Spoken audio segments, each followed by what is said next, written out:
Close to nature is close to your world.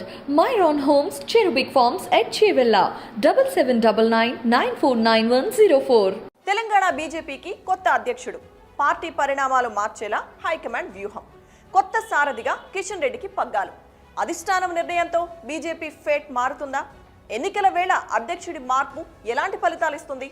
Kishan రెడ్డికే బాధ్యతలు ఎందుకు అప్పగించారు? Let's watch the story. Telangana BJP అధ్యక్షుడిగా కిషన్ రెడ్డిని నియమిస్తూ బీజేపీ హైకమాండ్ ప్రకటించింది. కొద్ది రోజులుగా జరుగుతున్న ప్రచారానికి తెరదించుతూ బీజేపీ హైకమాండ్ కొత్త అధ్యక్షుడిని ప్రకటించింది. నెల రోజుల నుంచి తెలంగాణ బీజేపీ అధ్యక్షుడి మార్పు ఖాయమని జోరుగా ప్రచారం జరిగింది.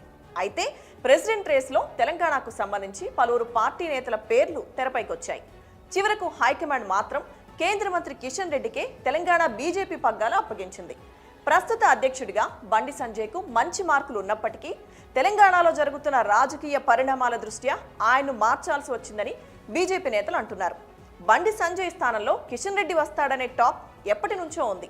ఇన్ని రోజులు ఖండిస్తున్న బీజేపీ నేతలు కొద్ది రోజులుగా సైలెంట్ అయ్యారు.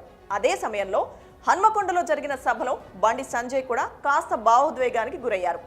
8న రాష్ట్ర అధ్యక్షుని హోదాలో ప్రధాని బహిరంగ సభకు వస్తానో రానో అంటూ భావోద్వేగానికి గురయ్యారు. ఆయన మార్పు ఖాయమని ఈ నేపథ్యంలోనే పార్టీ వర్గాలు ధృవీకరించాయి. తెలంగాణలో కమలం నేతల అసమ్మతి పార్టీ బలహీనపడేందుకు కారణమవుతుంది. దీంతో అధిష్టానం పరిస్థితిని చక్కదిద్దాలని నిర్ణయించింది. ఇందుకోసం నాయకత్వ బాధ్యతల నుంచి బండిని తప్పించి కిషన్ రెడ్డికి అప్పగించింది. కిషన్ రెడ్డికి గతంలో అధ్యక్షుడిగా పనిచేసిన అనుభవం ఉంది. మరోవైపు బీజేపీ అధిష్టానం రెడ్డి కార్డు ఉపయోగించిందనే ప్రచారం జరుగుతోంది. తెలంగాణ రాజకీయాల్లో రెడ్లు బలమైన వర్గం. సంఖ్యాపరంగా తక్కువే అయినా నియోజకవర్గాల్లో పట్టుంది. ప్రస్తుతం తెలంగాణ దొరపాలనలో ఉంది. కాంగ్రెస్లో రెడ్ల హవా నడుస్తోంది. ఈ రేసులో బీజేపీ వెనుకబడింది. అందుకే బీసీ నాయకత్వం కంటే కూడా రెడ్డి లీడర్షిప్లో ఎన్నికలకు వెళ్తే ఆ వర్గం నుంచి కావాల్సినంత మద్దతు లభించే ఛాన్స్ ఉంటుందని లెక్కలు వేసినట్టు తెలుస్తోంది. అందుకే బండిని తప్పించి కిషన్ రెడ్డికి పార్టీ పగ్గాలు అప్పగించారని అంటున్నారు. కిషన్ రెడ్డికి పార్టీ పగ్గాలు అప్పగించడంతో పాటు ఈటలకు ఎన్నికల కమిటీ బాధ్యతలు కట్టబెట్టడం కీలకంగా భావిస్తున్నారు రాజకీయ విశ్లేషకులు. అధ్యక్షుడి కంటే కూడా ఎక్కువ అధికారాలు, బాధ్యతలు ఉంటాయి ఆ పదవికి. ఎన్నికల నిర్వహణ అంతా ఎన్నికల కమిటీ చేతిలోనే ఉంటుంది.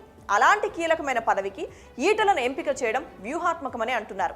తెలంగాణలో పార్టీ జోరు మీద ఉంది, కానీ ఇంకా బలపడాల్సిన అవసరం ఉంది. అది జరగాలంటే చేరికలు ఉండాలని అధిష్టానం భావించింది.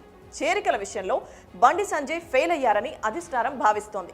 తనను నమ్మి పార్టీలోకి రావాలంటే మరింత పవర్ఫుల్ పోస్ట్ ఇవ్వాలని ఈటల పట్టుబట్టినట్టు తెలుస్తోంది.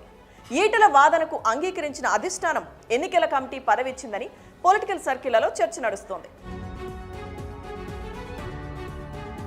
అయితే ఇన్నాళ్లు దూకుడుగా ఉన్న బండి సంజయ్ని తప్పించగా ఎన్నికల వేళ కిషన్ రెడ్డి పార్టీని ఎలా నడిపిస్తారనే ఆలోచన అందరిలోనూ కనిపిస్తోంది. అధిష్టానం నిర్ణయం బీజేపీకి కలిసి వస్తుందా? కిషన్ రెడ్డి ఈటల జోడు గుర్రాల్లా పార్టీని పరుగులు పెట్టిస్తారా అనేది తెలియాలంటే కొంతకాలం వేచి చూడాలి.